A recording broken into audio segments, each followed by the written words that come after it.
Olunaku olwaleero kkooti ewozesa bakalintalo lwe yalagira okuddamu okuwulira emisango egivunaanibwa ababaka Mohammed Ssegirinya owa Kawempe North ne Allan owa Makindye West ogw'ettemu eryali e Masaka n'emisango emirala. Mu kiseera kino kkooti etandise okusunsulamu obujulizi obugenda okukozesebwa wabula tekisobose oluvannyuma lw'abawaabi ba gavumenti okuli Richard Birivumbuka, Joseph Kyomuhendo n'abalala okutegeeza kkooti nga bwe batannaba kuwaayo bujulizi eri bannamateeka ababavunaanwa. We know where to find them and where to file the documents.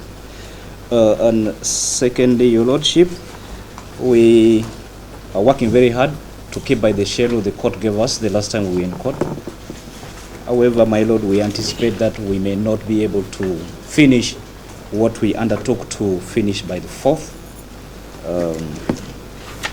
Ku mulundi ogwaggwa kkooti yalagira abavunaanwa okuleetebwa mu buntu mu kkooti era olunaku olwaleero ababaka bombi babaddewo kw'ossa n'abalala okuli Sserwadda Michael, Muwonge Jude, Wamala Bull, Mugerwa John ne Kanyike. Ku bannamateeka baabano okuli Ssaalongo Erias Lukwago, Shamim Malende kati kwegattiddwako abalala okuli Evans Ocheng, Caleb Alaka n'abalala. Caleb Alaka, Ssaalongo Erias Lukwago ne Shamim Malende bategeezezza kkooti nti baagalayo akadde okufuna empapula ezikwata ku bujulizi obugenda okukozesebwa mu musango guno era n'okumanya nsonga ki ezigenda okuleetebwa ku mulundi oguddako. And to date, some of us have not even seen those documents, even up to this particular moment. Because it was late in the evening yesterday, couldn't pass them over to us, and we have just gotten information that they were filed this morning. But going forward, my Lord, and to ease the process of service, we have resolved that the following law firms. My Lord, we have not yet internalized these documents, and just like counsel for F4, we request for time so that we analyze these documents in order to assist us with the way forward, my Lord. What exactly we should expect on the 9th of August when we return to this court, and also 8th? Because most of what is sent to us follow with at least the statements and all the documented evidence.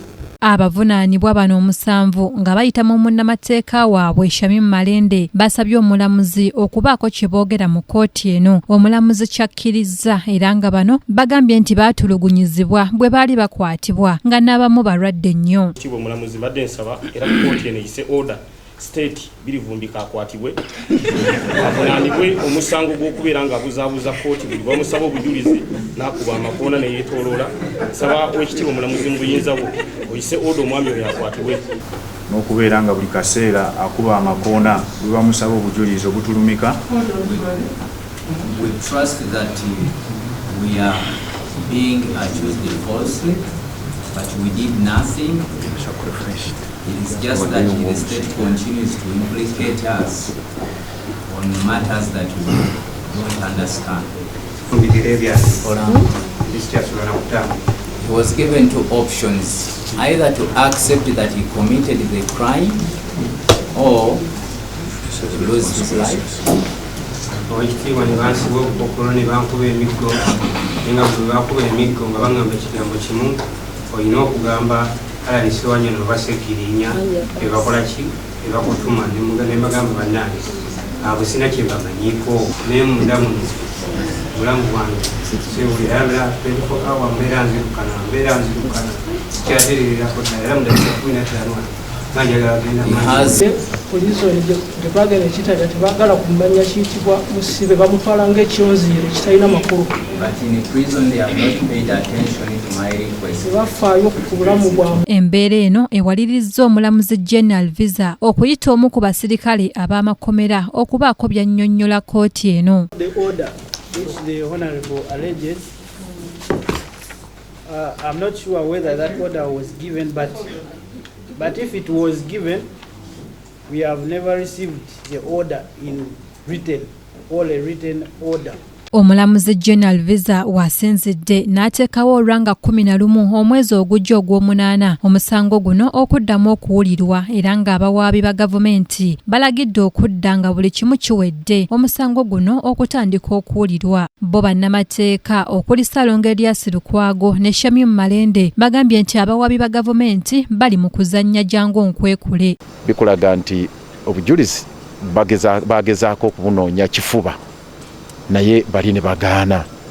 Kati embeera eyo tusuubira nti ye baleetedde n'okubanga obujulizi kati tebabulina ng'era tubusaba mubuleete nga tebabuleeta mubuleete nga tebabuleeta naye katusuubire nti katutuuka ku ntiko yaakyo. Twagala kibeere clear nti nga 11 ogw'omunaana bwe bakomawo mu kkooti kiki kye batuleetera era kiki kye batagenda kuleeta. Kubanga tukooye okubeera nga tuzanyisibwa obuzannyo, tukooye okuba nti ababaka bali mu kkomera nga tewali kitambula. Ababaka ba Paalamenti ababadde mu kkooti eno okuli Joseph Gonzaga Ssewungu, Nassa Bgala n'ababaka abalala bagambye nti omusango guno temukyalimu kanigguusa era kkooti yandibadde egugoba. Jjoffe kye twogerako lwaki gavumenti mu kifo kyekwata ensonga zino mu ngeri ya kisajja kikulu eba eteekawo embeera okunyigiriza ababaka b'abantu ate nga tebalina musango. Kino kibonyesa olwaleero kkooti ensi yonna ekirabye nti ddala kituufu ababaka bano bali mu nkomyo, gavumenti ebakutte bukwasi olw'ebigendererwa olw'okumalamu ababaka abalala abavuganya gavumenti amaanyi. Gavumenti etaddewo embeera ffe esobole otumalamu amaanyi. Wanyana eddembe lyabwe ery'obwebange kati tutandise odduwunyirizaako bwe tuti obutasukka na mwezi guno ogujja gwe tuyingira kubanga abajulizi state beeyina tumaze dda okubakubamu ebituli kubanga bo bennyini bakyolekedza lwatu kkooti nti batulugunyizibwa kyekisooka babakuba.